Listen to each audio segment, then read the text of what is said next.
A hi viewers, welcome to filmy hunt. నేను మీ Chandu. So ఈరోజు మీ ముందుకి ఇంకొక మంచి ఆర్టిస్ట్ని తీసుకొచ్చేసాను అనమాట.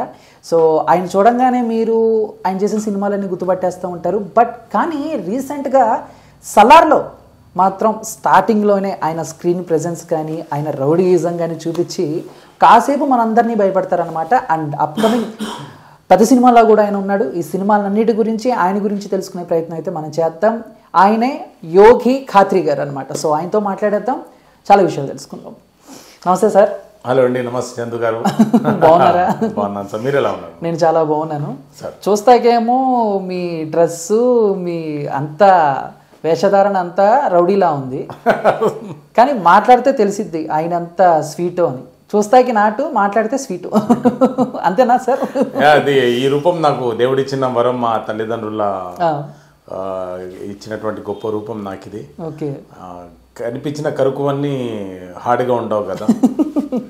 కొబ్బరి బయటికే హార్డ్గా ఉంటుంది, లోపల సాఫ్ట్ ఉంటుంది, స్వీట్గా ఉంటుంది. So okay. పేరెంట్స్ సార్ చాలా వెరైటీగా ఉంది. యోగి ఖాత్రి ఎక్కడ, హైదరాబాద్ అయినా లేకపోతే? ఎస్, నేను పుట్టి పెరిగింది హైదరాబాదే. యోగి ఖత్రి యాక్చువల్లీ. యోగి ఖత్రి, రెండో యోగి ఖత్రి. మా పూర్వీకులు మధ్యప్రదేశ్ నుంచి ఇక్కడికి మైగ్రేట్ అయ్యారు ఎప్పుడు 100-150 years బ్యాక్, మా ముత్తాతలు. ఓకే.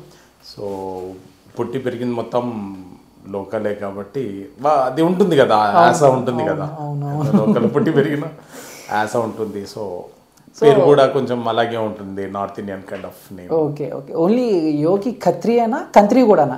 అవును, కంత్రి ఆన్ స్క్రీన్. కంత్రి ఆన్ స్క్రీన్. దానికి డబ్బులు కూడా ఇస్తారు, దానికి డబ్బులు కూడా ఇస్తారు. Not in real life. Okay okay. Yogi గారు, సో ఏంటి మామూలుగా ఎన్నాళ్ళు అంటే కెరీర్ స్టార్ట్ అయ్యి, ఐ థింక్ నాకు తెలిసి పెళ్లి చూపులతో స్టార్ట్ అయింది.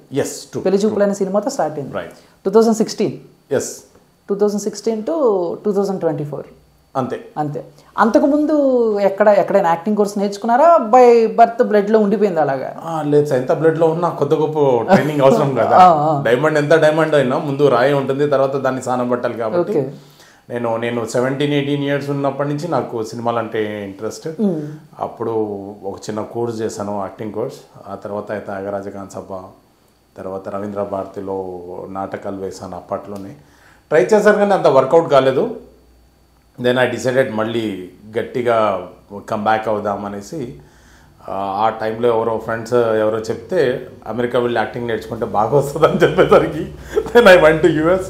అక్కడ న్యూయార్క్ ఫిల్మ్ అకాడమీలో యాక్టింగ్ ట్రైనింగ్ తీసుకొని మళ్ళీ తిరిగి రావడం జరిగింది. నేను 14లో వచ్చాను. ఓకే. 15 ట్రై చేశాను. 16 నుంచి బ్యాక్ టు బ్యాక్ పెళ్లి చూపులతోని. ఓకే. అమెరికా వెళ్ళి యాక్టింగ్ నేర్చుకున్నారంటే బానే ఉంది అయితే.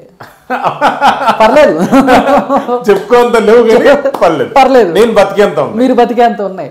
ఓకే. అంటే ఇక్కడికి అక్కడికి ఏంటి ఆ చేంజెస్ ఏంటి? ఇక్కడ నేర్చుకోవచ్చు కదా, ఇక్కడ మన ఇండియాలో చాలా క్లాసెస్, ఐ మీన్ కాలేజెస్ ఉన్నాయి, ముంబైలో కానీ లేదా హైదరాబాద్లో. బట్ USA అంటే ఇక్కడ ట్రైనింగ్ తీసుకున్నాను. ఇక్కడ చాలా మంచి మంచి ఇన్స్టిట్యూట్స్ ఉన్నాయి, మహానుభావులు చాలా మంది ఉన్నారు. నిజం చెప్పాలంటే మన భారతదేశం కళలకు పుట్టినిల్లు. నటరాజ స్వామి దానికి అధిపతుడు. కానీ ఏంటంటే అది ఎక్కడో మైండ్లో నాటుకపోయింది. అక్కడికి వెళ్ళి చేసి వస్తే బాగుంటుంది అనేసి యాక్చువల్లీ ఇక్కడ FTA కూడా ట్రై చేశాను. ముంబై, పుణేలో FTA ట్రై చేశాను, అది కాలేదు. తర్వాత బెంగళూరుకి వెళ్దాం అనుకున్నాను ట్రైనింగ్కి, కానీ మైండ్లో ఎక్కడో ఉండిపోయింది, అక్కడికి వెళ్తే ఇంకా బెటర్ ఉంటుందేమో అనేసి. Okay. So I went there. So అలాగా మళ్ళీ అక్కడ చేసుకొచ్చి 2015 నుంచి 2024 వరకు మొత్తం ఎన్ని సినిమాలు చేశారు యోగి గారు? చేశాను, ఒక 40 మూవీస్ ఉంటాయి నావి. తెలుగు, తమిళ్, మలయాళం అండ్ హిందీ కలిపి. హిందీలో కూడా చేశారా? హిందీ వెబ్ సిరీస్ చేశాను నేను. Okay okay. ఎక్స్పైరీ డేట్ అనేసి, ఎక్స్పైరీ డేట్ శంకర్ గారు డైరెక్టర్, మన తెలుగు వారే, Hindi web series. Okay. So మొత్తం మీద 40-30 అటు ఇటుగా 40 సినిమాలు, వెబ్ సిరీస్లు కలిపి చేశారు. కానీ అంటే ఒక నటుడికి ఎన్ని సినిమాలు, 100 సినిమాలు చేసినారా అని గుర్తింపు ఎప్పుడో ఒక్క సినిమాకి టక్కన అలా వచ్చేస్తుంది.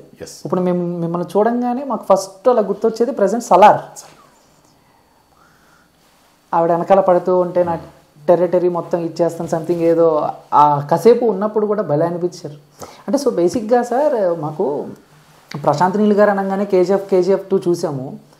అందరూ కొత్త ఆర్టిస్టులే, మాకు ఎవరు మొహాలు తెలియదు. కానీ మీ దగ్గర నుంచి స్టార్ట్ అయింది సలార్లో, మొత్తం అందరూ తెలుగు యాక్టర్స్, ఓకే చూసే మొహాలే అని చెప్పేసి. సో మనం సలార్ గురించి మాట్లాడుకుందాం.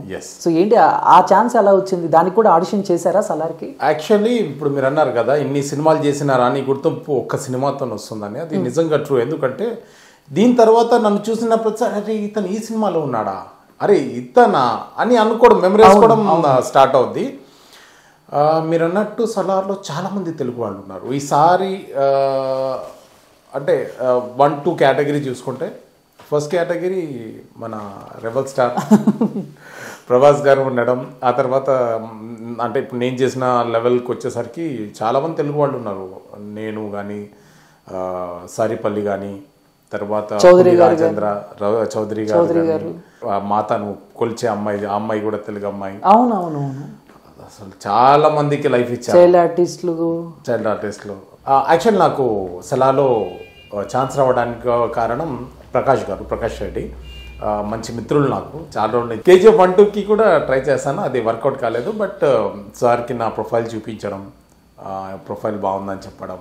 ఆడిషన్ ఏం తీసుకోలేదు, జనరల్గా అడుగుతూనే ఉంటారు ఆడిషన్. బట్ ప్రశాంత్ నీల్ గారు చూడడం, ఆన్ సెట్స్ వెళ్ళిపోవడం, ఫటాఫట్ అయిపోవడం జరిగింది. అలాగా అది మీరు అన్నారు కదా ఒక్క సినిమాతో అని, ఒక్క సినిమా ఇది జరిగింది. ఎన్ని రోజులు చేసేస్తారు సలార్? 4 days చేశాను. 4 days ఒక్క సీన్ కోసం 4 రోజులు చేశారు. అంటే మేకింగ్ బాగుంటుంది, హ్యూజ్ క్రౌడ్, మేకింగ్ బాగుంటుంది.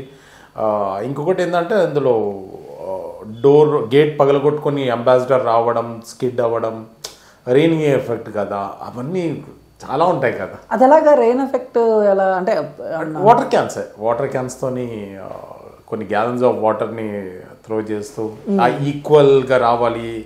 వాటర్ ఎక్కువ వన్ సైడ్ ఎక్కువ పడడం, తక్కువ పడడం అట్లా కావద్దు, ఈవెన్గా రావాలి. అండ్ ఫ్లాష్ ఉంటాయి కదా మెరుపులు, ఈవెన్గా రావాలి.